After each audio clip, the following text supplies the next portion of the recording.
다 함께 빌립보서 4장 6절로 7절 3월의 말씀을 암송하시면서 하나님 앞에 예배자로 나아가시겠습니다. 아무것도 염려하지 말고 오직 모든 일에 기도와 간구로 너희 구할 것을 감사함으로 하나님께 아뢰라. 그리하면 모든 지각에 뛰어난 하나님의 평강이 그리스도 예수 안에서 너희 마음과 생각을 지키시리라. 아멘. 찬송가 336장 환난과 핍박 중에도 우리 함께 내가 죽도록 충성하라 하신 말씀을 기억하며 힘차게 찬양하시겠습니다.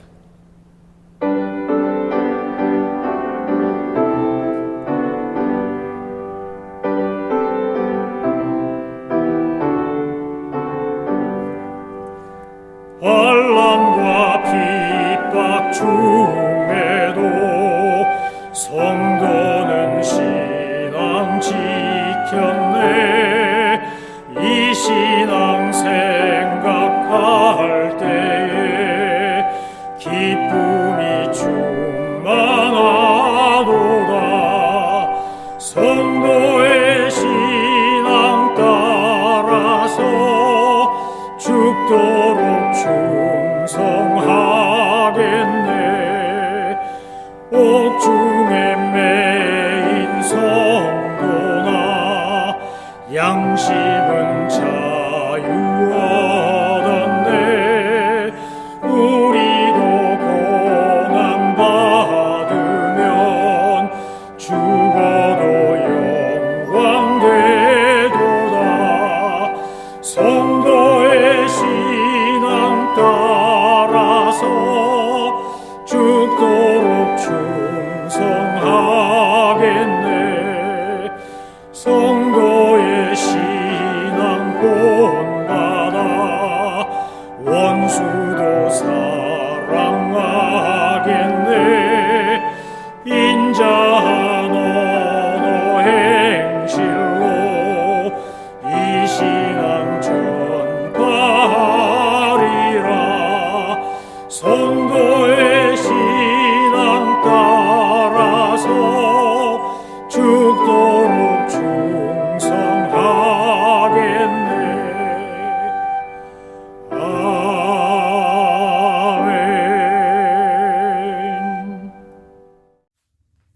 하나님께서 오늘 우리에게 주신 말씀은 에스겔서 9장입니다. 하나님의 말씀을 받들어 읽겠습니다. 에스겔서 9장.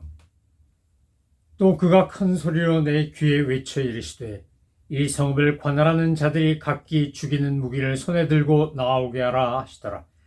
내가 보니 6사람이 북향한 윗문길로부터 오는데 각 사람의 손에 죽이는 무기를 잡았고 그 중에 한 사람은 가는 베옷을 입고 허리에 서기관에 먹그릇을 찼더라. 그들이 들어와서 놋 제단 곁에 서더라. 그룹에 머물러 있던 이스라엘 하나님의 영광이 성전 문지방에 이르더니 여호와께서 그 가는 베옷을 입고 서기관의 먹그릇을 찬 사람을 불러 여호와께서 이르시되 너는 예루살렘 성읍 중에 순행하여 그 가운데서 행하는 모든 가증한 일로 말미암아 탄식하며 우는 자의 이마에 표를 그리라 하시고 그들에 대하여 내 귀에 이르시되 너희는 그를 따라 성읍 중에 다니며 불쌍히 여기지 말며 긍휼을 베풀지 말고 쳐서 늙은 자와 젊은 자와 처녀와 어린이와 여자를 다 죽이되 이마에 표 있는 자에게는 가까이 하지 말라. 내 성소에서 시작할지니라 하시매 그들이 성전 앞에 있는 늙은 자로부터 시작하더라. 그가 또 그들에게 이르시되 너희는 성전을 더럽혀 시체로 모든 뜰에 채우라. 너희는 나가라 하시매 그들이 나가서 성읍 중에서 치더라. 그들이 칠 때에 내가 홀로 있었는지라 엎드려 부르짖어 이르되 아하 주 여호와여 예루살렘을 향하여 분노를 쏟으시오니 이스라엘의 남은 자를 모두 멸하려 하시나이까.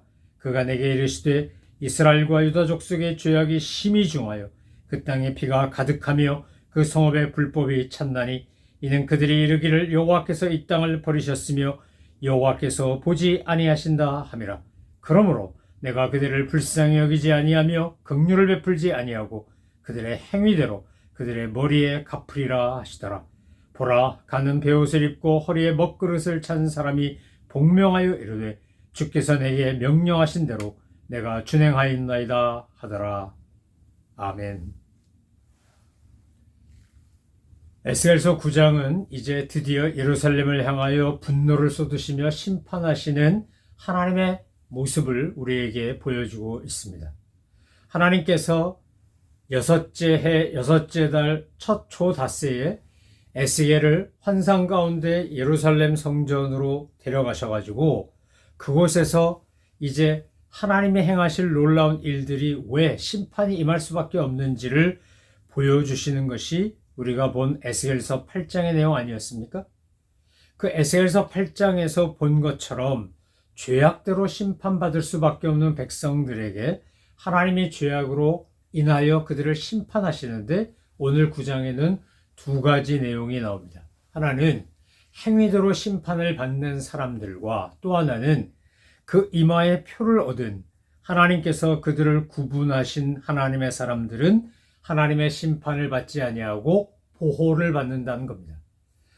우리가 유월절을 기억하면 출애굽할 때 죽음의 사자가 와서 이제 모든 장자, 맏소생을 다 죽일 때 그때 유월절 어린 양의 피가 발라져 있는 문설주의 어린 양의 피가 발라져 있는 집은 죽음의 사자가 넘어간 것처럼 또 요한계시록에도 보면 최후 심판 때 이제 이마에 하나님의 사람이라 인치심을 받은 사람과 14만 4천 명 주님 앞에서 순결하고 거룩한 주의 백성들 그들이 심판을 면하는 짐승의 표, 666표 이런 것들을 받은 가증하고 패역한 사람들이 당하는 심판과 하나님의 표, 하나님의 표식을 가지고 있는 14만 4천 명으로 상징되는 거룩한 백성들이 구원을 받는 이야기가 오늘 에스겔서 9장에도 똑같이 나온다는 겁니다.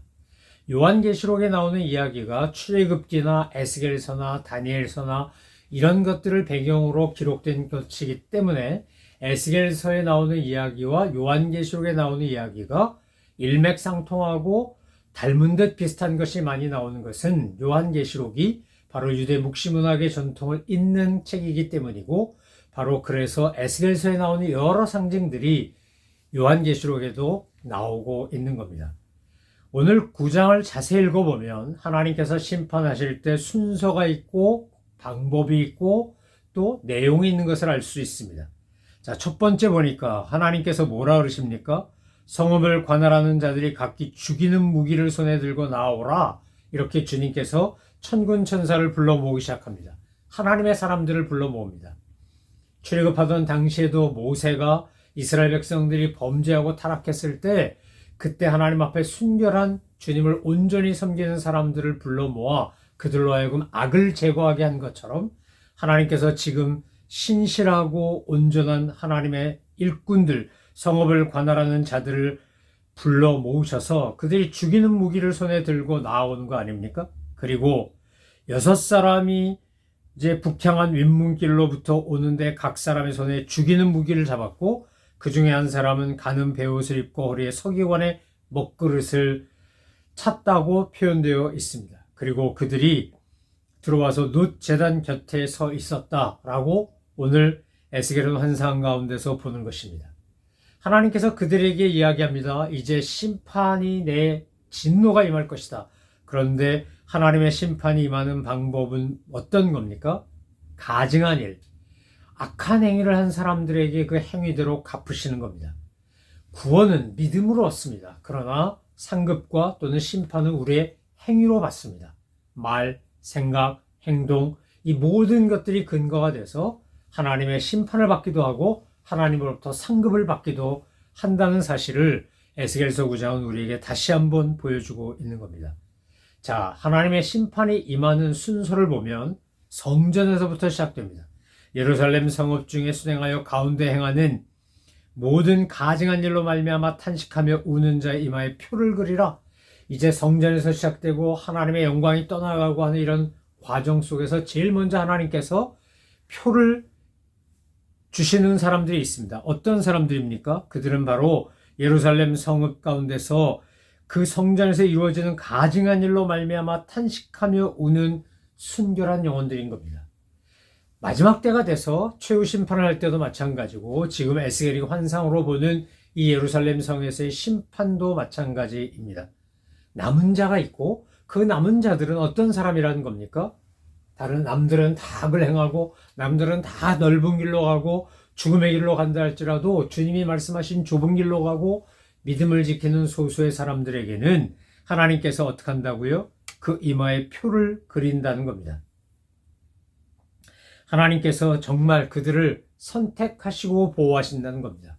아무리 재앙이 오고 진노가 오고 심판이 임해도 하나님의 선택받은 백성들은 그 재앙과 심판으로부터 구원을 받고 제외를 받습니다. 오늘 저와 여러분은 우리 이마에 어떤 표를 받고 살고 있는지요?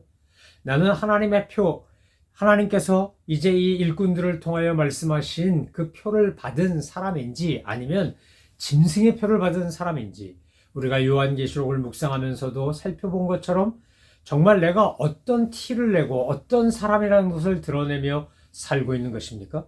주님은 우리에게 너희는 세상의 빛이다, 세상의 소금이다, 너희는 세상을 밝히는 저 산 위에 있는 등불이다, 그리스도의 향기다, 이런 건 다 우리를 통해서, 아니 우리가 내가 예수 믿는 사람이요, 내가 하나님의 백성이요 하는 것을 드러낸 것 아니겠습니까?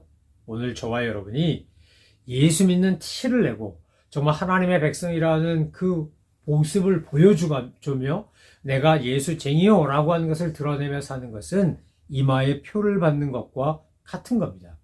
저 사람이 예수를 믿는지 안 믿는지, 교회를 다니는지 안 다니는지, 하나님의 백성인지 아닌지 알 수가 없어. 말하고 행동하는 걸 보면 예수 안 믿는 사람하고 똑같아. 모든 게 이익 중심이고 자기 감정 중심이고 자기 기분 나쁘면 막 화내고 복수하고, 예수 믿는 사람이나 안 믿는 사람이나 똑같네 뭐.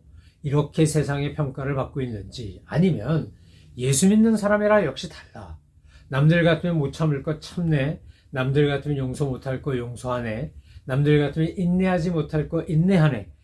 정말 예수 믿는 사람이 다르긴 다르구나. 우리가 사람들로부터, 하나님으로부터 이런 칭찬과 인정을 받는 것이 바로 이마에 표를 받는 것과 같은 것입니다. 사랑하는 성도 여러분, 오늘 우리의 삶의 모든 삶의 흔적은 주님 앞에 낱낱이 기록되고 주님이 다 기억하신 바 될 것입니다. 내가 말하는 것, 행동하는 것, 모든 것들은 다 주님 전에 다 평가받을 겁니다. 오늘 본문을 읽으면서 정말 하나님께서 진노하시고 분노를 쏟을 수밖에 없는 이유가 어떻게 되어 있습니까? 자, 오늘 본문의 19절과 10절 말씀해 보니까 이렇게 되어 있습니다. 그가 내게 이르시되 이스라엘과 유다 족속의 죄악이 심히 중하여 그 땅에 피가 가득하며 그 성읍의 불법이 찼나니 이는 그들이 이르기를 여호와께서 이 땅을 버리셨으며 여호와께서 보지 아니하신다 함이라. 지금 하나님께서 뭘 보시고 뭘 들으시고 이제 진노하시고 분노를 쏟아 부으시는 겁니까? 그들이 먼저 말로, 생각으로, 행동으로 하나님 이 땅을 버리셨고 하나님 보지 않으신다, 이렇게 말하고 행동했다는 겁니다. 그러니까 단무스를 위해서 애통하고 동쪽 태양을 숭배하고 자기들이 섬기는 우상들을 어두운 데서 섬기고 별 핵에 망측한 짓을 하는 거 아닙니까? 오늘 우리가 그 옛날 에스겔이 환상 가운데 보았던 70인 장로들이나 여자들이나 24명이나 이런 사람들처럼 우리도 그렇게 가증하고 가증한 일을 하며 살고 있지 않은지 에스겔서 9장 말씀 앞에서 우리 자신을 성찰해 보아야 합니다. 에스겔은 얼마나 속이 타고 안타까웠으면 8절에 이렇게 하나님 앞에 탄식하며 기도합니다. 내가 홀로 있었는지라 엎드려 부르짖어 이르되 아하 주 여호와여 예루살렘을 향하여 분노를 쏟으시오니 이스라엘의 남은 자를 모두 멸하라 하시나이까. 소돔과 고모라가 멸망당한다고 했을 때 아브라함은 조카 롯을 생각하며 그 땅을 심판하지 마시고 살려달라고 주님한테 애걸복걸 부르짖지 않습니까? 50명, 45명, 40명 이래갖고 나중에 10명까지 갑니다. 하나님하고 딜 아닌 딜을 합니다. 여러분, 예레미야는 예루살렘에 한 명만 있어도 멸망당하지 않을 거라고 하면서 하나님 앞에 의인 한 명을 구하지 않습니까? 그런데 어떻게 되는 겁니까? 하나님 보실 때 죄악이 심히 중하고 그 땅에 피가 가득 차고 그리고 성읍에 불법이 찼기 때문에 하나님께서 그들을 더 이상 내버려 두실 수 없는 겁니다. 여러분, 모든 악한 행위의 시작은 말로 시작합니다. 말은 생각과 마음에서 나오기 때문입니다.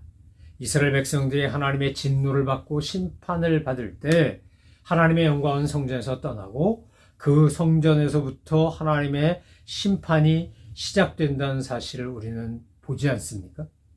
하나님께서 이렇게 에스겔에게 말씀하십니다. 내가 그들을 불쌍히 여기지 아니하며 긍휼을 베풀지 아니하고 그들의 행위대로 그들의 머리에 갚으리라. 하나님이 에스겔에게 하신 말씀은 곧 우리들에게 하신 말씀이기도 합니다. 하나님이 우리의 모든 행위를 보시고 우리의 행위대로 갚으신다는 겁니다. 이 말씀 앞에서 두렵고 떨림을 경험하지 않을 사람이 누가 있겠습니까? 오늘 우리의 삶 속에서 나는 과연 하나님께서 나를 불쌍히 여기시고 긍휼을 베푸실 그럴 존재로 살아가고 있는지, 아니면 내가 그를 심히 그 죄악이, 불법이, 악함이 땅에 피가 가득하기 때문에 내가 더 이상 이것을 묵고할 수 없고 내가 분노하며 진노를 쏟아붓는다 라고 하는 그런 존재인지 우리 스스로 자기를 성찰해야 합니다. 하나님의 말씀 앞에 섰을 때, 이 명징한 거울 같은 하나님의 말씀 앞에 섰을 때 우리의 죄가 드러나고 우리의 연약함이 드러난다면 우리는 주님 앞에 겸손히 애통하며 자복하고 주님의 은혜와 긍휼을 구해야 합니다. 그러면 자비와 인자가 풍성하신 하나님은 우리의 모든 죄를 다 씻으시고 깨끗게 하시고 주님 앞에서 거듭난 새 사람이 되도록 은혜를 베풀어 주시는 겁니다.